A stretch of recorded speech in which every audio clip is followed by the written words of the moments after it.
Revolução Liberal de 1842, o Brasil pegando fogo, fogo, fogo para todos os lados, os liberais tentando retomar o poder. Foi mais ou menos assim que aconteceu. Não tinha tanto fogo quanto eu falei, mas o bicho pegou. Olá, Cleonautas, tudo bem com vocês? Meu nome é Bruno Busnardo, professor de História. Tô aqui para tentar explicar um pouquinho para vocês. Para entender um pouquinho sobre a Revolução Liberal de 1842, temos que entender que período da história nós estamos falando. E como eu ensino para meus alunos da Hermógenes, nós temos que entender o tempo e o espaço. A história é uma ciência que estuda os seres humanos no tempo e no espaço. O tempo a qual nós iremos nos dedicar é entre o finalzinho entre a regência e o segundo reinado, ou pelo menos início do segundo reinado. Só que essa prática política adotada ali, entre essa passagem, entre essa disputa de liberais e conservadores, vai ser o norte para todo o segundo reinado e até mesmo para a República Velha. E o espaço? Fica facinho, vamos falar sobre a história do Brasil. Então vamos nos contextualizar um pouquinho. Dom Pedro proclama a independência do Brasil no dia 7 de setembro de 1822, claro que eles sabem isso na Hermógenes, e ele abdica do trono ali em abril de 31. Ficou 9 anos mais ou menos mandando no nosso país. Quando ele abdica o trono em benefício do seu filho, Dom Pedro II, abre uma brecha. O que fazer com o Brasil? E a solução foi, de acordo com a Constituição, legalmente falando, é que o Brasil iria passar para as mãos de alguns regentes que governariam o Brasil até a maioridade de Dom Pedro, que em 31 tinha apenas 5 aninhos de idade. E é dentro desse período regencial, que é dividido em regência trina provisória, dura poucos meses, regência trina permanente, e depois vem duas regências bastante distintas. Vem a regência una do padre Diogo de Feijó, essa regência com características liberais, e quando Feijó renuncia, e calma, já que ele volta para a história, vem Araújo Lima, um conservador. É dentro desse contexto de liberais e conservadores que Araújo Lima, um conservador, eles aprenderam isso na Hermógenes, um conservador manda no Brasil, e aí os liberais, tirados da política, vão buscar uma solução para voltar para a política. E esses liberais vão buscar uma solução não legalista.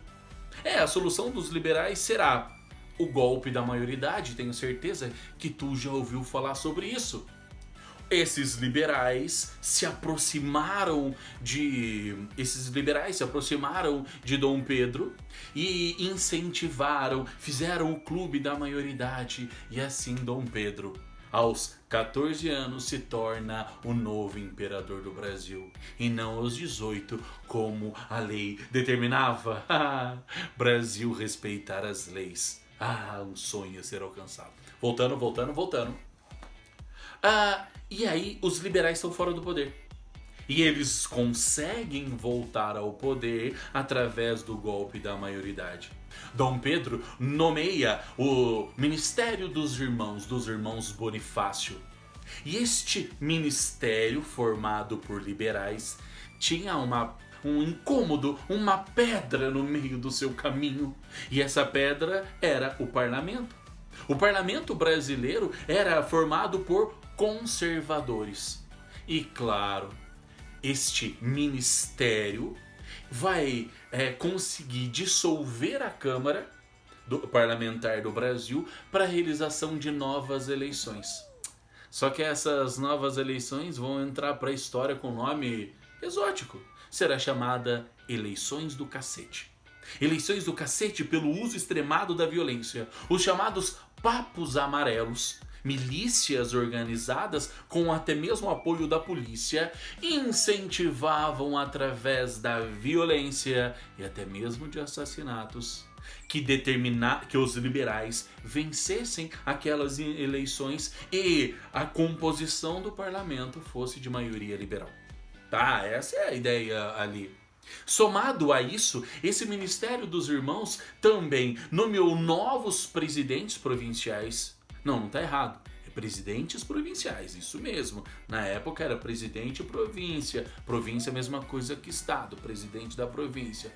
Acho que está bem claro, eles entenderam, né, Hermógenes? O Hermógenes deu um ok para mim. Além disso, escolheram novos juízes, novos chefes de polícia e até mesmo novos superiores da Guarda Nacional, claro, todos alinhados com a ideia liberal. Então vamos somar algumas matemáticas aqui, ó. Você soma a violência dos Papo Amarelo, mais esses novos cargos burocráticos dominados pelos liberais, mais as fraudes eleitorais que também aconteceram, já sabe o que deu. Vitória dos liberais para chegar até o poder. Porém, é claro que os conservadores não aceitaram essa vitória. Essa vitória liberal, há de convir, ela foi baseada na violência, em fraude e claro, esses conservadores foram até Dom Pedro e perguntaram: e aí, meu irmão, o que tu vai fazer? Vai deixar desse jeito? E aí, Dom Pedro, demite os ministros, demite o Ministério dos Irmãos e convoca um novo ministério, formado basicamente pelo Partido Conservador. Os liberais deram um golpe da maioridade e ficaram menos de um ano ali no poder. E saíram do poder resultado das suas práticas políticas. Eleições do cacete. Agora, 1841, vão surgir as chamadas Leis Reacionárias. Dia 23 de maio, dissolução do Gabinete Liberal. O novo gabinete é formado pelo Partido Conservador, mais o Clube da Joana. Clube da Joana é o nome do rio ao lado do local onde eles se encontravam. É só isso. E aí há uma restauração do Conselho de Estado. O Conselho de Estado, ele limita o poder de Dom Pedro. Quando nós falamos de imperador, às vezes nós acreditamos que o imperador tem poderes ilimitados, ele realmente tem um poder absoluto, tem muito poder, mas não tanto assim. Então, o que os conservadores vão conseguir fazer? Conseguir que volte a existir o Conselho de Estado. E esse Conselho de Estado que vai comandar de fato o país, limitando os poderes de Dom Pedro. Além disso, somado ao poder do Senado vitalício, é interessante que o Conselho de Estados é formado por um Conselho vitalício, que só sai com a morte, somado a um Senado vitalício, idem, e somado à mudança do Código de Processo. Resultado disso, o poder estará concentrado nas mãos dos conservadores. E os conservadores vão lutar de todas as formas para manter o poder em suas mãos. Recapitulando então, o Partido Conservador, ele vai ser o próprio ministério, também vai ser o próprio Conselho de Estado. Conselho de Estado, aquele que está ao lado de Dom Pedro ali para dizer o que ele pode e o que ele não pode. Também será o Senado. E isso vai fazer com que tenhamos a composição de uma oligarquia burocrática, um grupo pequeno de pessoas mandando na burocracia. E para finalizar este poder do Partido Conservador, nós temos a reforma do Código do Processo, que, em outras palavras, trouxe a centralização da ação judicial e política nas mãos dos conservadores, da burocracia. Isso diminui a autonomia local e destrói os partidos políticos que existem aqui no Brasil, na esfera municipal e provincial. Os debates políticos vão se dar só na capital do Brasil, Rio de Janeiro. Resultado: os conservadores conseguiram costurar um Brasil que colocou todo o poder em suas mãos. E agora vamos aos impactos disso na sociedade. Primeiro, uma violência política e institucional por parte do Partido Conservador. A destruição de representações locais, a atuação do Estado na sociedade e ameaça às liberdades individuais. E agora vamos falar dos impactos a longo prazo. Primeiro, a permanência do parlamentarismo às avessas, onde o poder realmente emana de cima e não de baixo, como no parlamentarismo inglês. Segundo, a consolidação do poder executivo como determinante da política nacional. É o poder executivo que determina quem vai compor o parlamento brasileiro. E por fim, a transformação da estrutura política e administrativa do Império até o final do Império. Até aqui, beleza. Você deve estar se perguntando, cadê a Revolução Liberal? E agora ela vai aparecer. São Paulo e Minas reagem a essa situação, a esta organização do Estado. Reage a essa organização do Estado por parte do Partido Conservador. O primeiro passo para essa reação não acontece nem em São Paulo e Minas, ela se dá no Rio de Janeiro. O primeiro passo foi o retorno, olha que bonito, no Rio de Janeiro, do Clube dos Patriotas Invisíveis. Uma sociedade secreta fundada por ninguém mais, ninguém menos do que José Martiniano de Alencar. Sabe quem é José Martiniano de Alencar? Eles sabem, não sabem, Hermógenes? Ah, só tirar o Martiniano que eles descobrem facilmente. Desculpa, José de Alencar, isso mesmo. E este Clube dos Patriotas Invisíveis tem ramificações em São Paulo e Minas. Por isso, teremos uma reação ao Partido Conservador e suas transformações no Brasil, em São Paulo e Minas Gerais, mas não no Rio de Janeiro. Vamos começar pela rebelião em São Paulo. José da Costa Carvalho foi nomeado presidente de São Paulo, substituindo o antigo presidente da província, Rafael Tobias de Aguiar. Sim, Tobias de Aguiar. Talvez você já ouviu falar dele em algum lugar aí. E a insurreição eclode com a dissolução da Câmara que foi eleita no estado de São Paulo. Os conservadores no Rio dissolvem a Câmara que foi eleita em São Paulo. E isso é o estopim para o início da revolta. 17 de maio de 1842, Tobias de Aguiar, que era o reizinho de São Paulo, sim que ele era chamado, em Sorocaba é proclamado presidente interino da província de São Paulo. E o José Carvalho continua sendo o presidente legalista. Então temos dois presidentes da província de São Paulo. Só que um está em São Paulo e o outro está lá em Sorocaba. O Costa Carvalho, embora fosse baiano, já era radicado em São Paulo há muito tempo, então ele tinha várias ligações políticas aqui no território. Então, sabendo que o levante estava próximo, ele já tratou de se organizar. Ele reforçou as guarnições em São Paulo, São Roque e Campinas. Campinas vai se mover bastante. E aí, olha que coisa interessante. A região onde hoje é Curitiba era de São Paulo. Sabia disso? E por esse motivo, Hermógenes, põe um mapa para dizer que eu não estou mentindo. E aí, o Costa Carvalho manda para os curitibanos, como eu posso dizer, ele assegura aos curitibanos que se eles não participarem dessa revolta ali do Tobias Aguiar, ele talvez vai assegurar para eles a separação. Deu uma acenada ali, se vocês não ajudarem esses revoltosos, eu vou ajudar vocês a proclamar a independência desse lugar. Mentira, criaram um novo estado. Por quê? Aí tem uma questão importante. O sul do Brasil estava revoltado. Lá no sul do Brasil, Rio Grande do Sul e ali Santa Catarina, ou parte de Santa Catarina, tinha a Revolução Farroupilha. E a Revolução Farroupilha estava dominando aquele sul do Brasil que tinha proclamado a sua independência. Viva a República Juliana!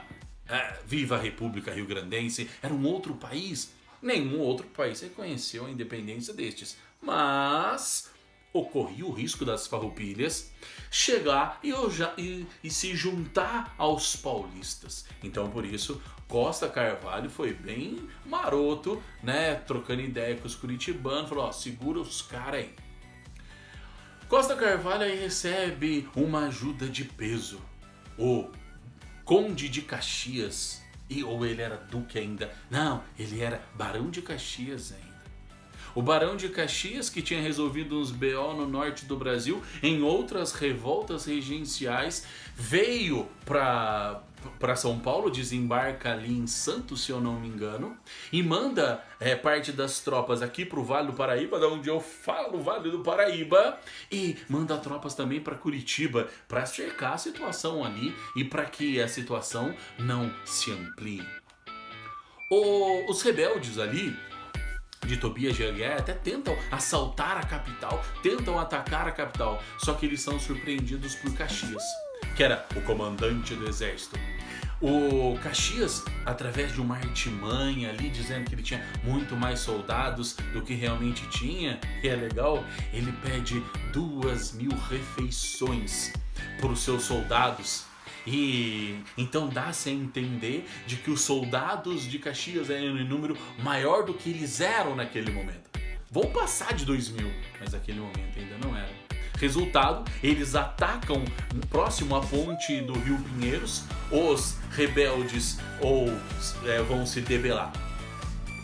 Em seguida, o Caxias marcha em direção a Campinas e toma a cidade. Ali tem até um pequeno conflito ali na região. Depois ele marcha em direção e no dia 21 de junho ele marcha para Sorocaba, onde estava o Tobias de Aguiar, que foge em direção ao sul para se unir aos farrapos. Mas ele não consegue, é preso, depois enviado para o Rio de Janeiro. E sabe quem estava lá em Sorocaba? Alguém que eu falei agora há pouco para vocês, que foi regente do Império. Eles sabem quem é? O Diogo de Feijó. Inclusive tem uma troca de cartas entre o Diogo de Feijó e o Caxias deliciosa, né? Na qual um espineta o outro, alfineta o outro, aquela coisa e tal. Afinal das contas, Feijó, ele também é preso. É interessante que ele é preso e o Caxias tem um respeito muito grande por ele. Ele coloca o seu militar de mais alta patente para levar o Feijó da cidade de Sorocaba até a cidade de São Paulo para ser preso. Só que Feijó estava numa situação muito ruim. Faltava um pedaço do conflito. E esse pedaço do conflito se deu no Vale do Paraíba, aqui na minha região, entre as cidades de Taubaté e Areias. Algumas tropas vieram do Rio de Janeiro atacar o Vale do Paraíba e o Duque de Caxias termina este desfecho. O Duque de Caxias, inclusive, a principal batalha se deu na cidade de Silveiras.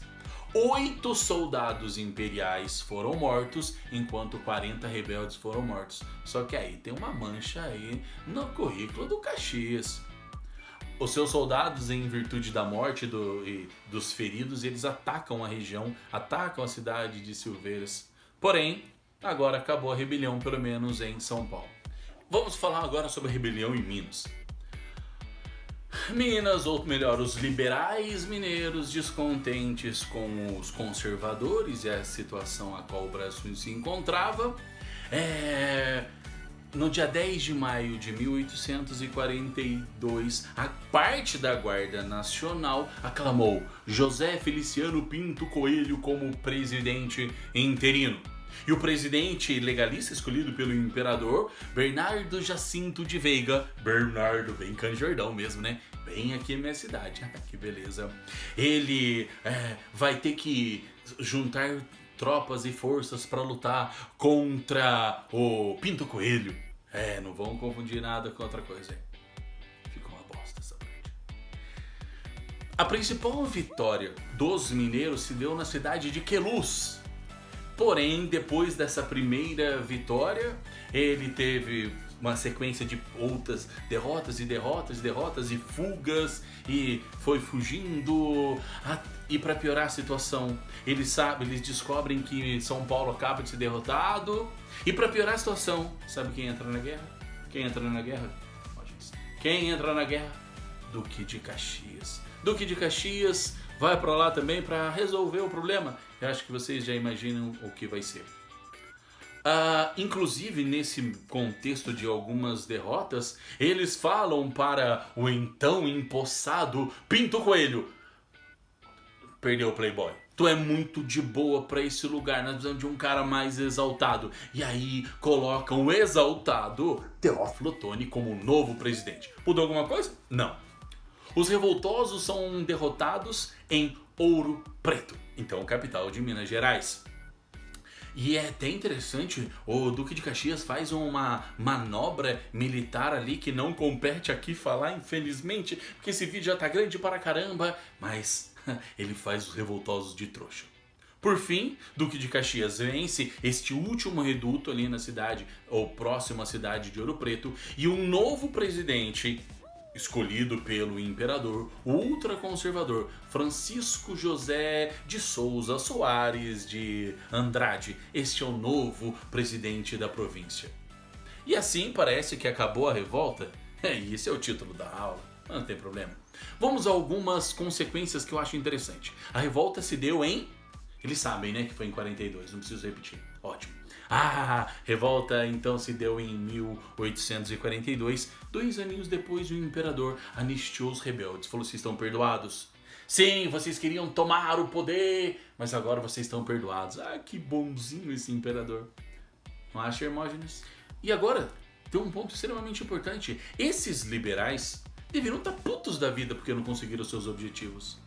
Mas esses liberais ali, principalmente depois de 44, eles vão entrando no jogo, eles vão entrando para a burocracia oligárquica, vão entrando para o Congresso, eles vão voltando para a política. E aqueles caras que se pareciam grandes revoltosos voltam ao poder e não se preocupam em reformar aquilo que os levou à revolta.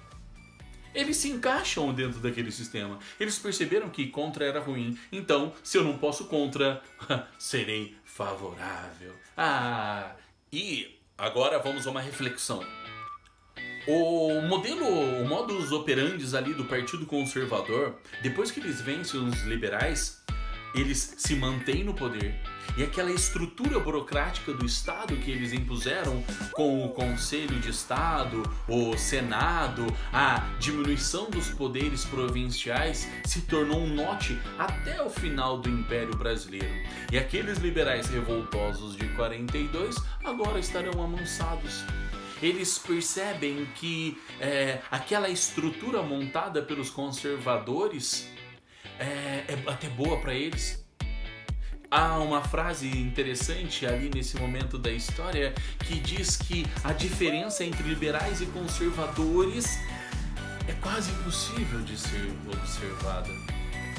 A diferença entre eles é tão pequena que você não sabe a diferença entre eles. Os grupos políticos, tanto liberais e conservadores, não passarão a disputar o comando da política. Passarão a disputar entre si os favores do Estado. Quem vai receber tal nomeação, tal título, tal emprego, tal distinção, tal.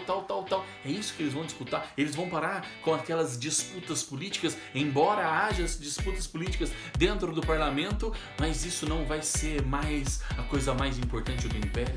A coisa mais importante do Império eu quero saber quais os favores que o Estado pode me fornecer, sendo liberal ou sendo conservador. Ou seja, todas as tomadas de decisões no Brasil são feitas dentro do meio palaciano e não na política. Por isso eu posso dizer que é uma extinção da política partidária e parlamentar. E as decisões são tomadas pelo meio palaciano. E aí, gostou desse conteúdo? Eu sei que é meio longo, aquela coisa e tal. Mas se gostou desse conteúdo, não esqueça de dar um joinha aí pra mim. Vale bastante isso daí, anima o ego da gente. E caso você ache interessante, compartilhe com quem precise desse conteúdo. É isso por hoje, me despeço daqui com vocês. Tchau, galera. Tchau, Hermógenes. É isso por hoje.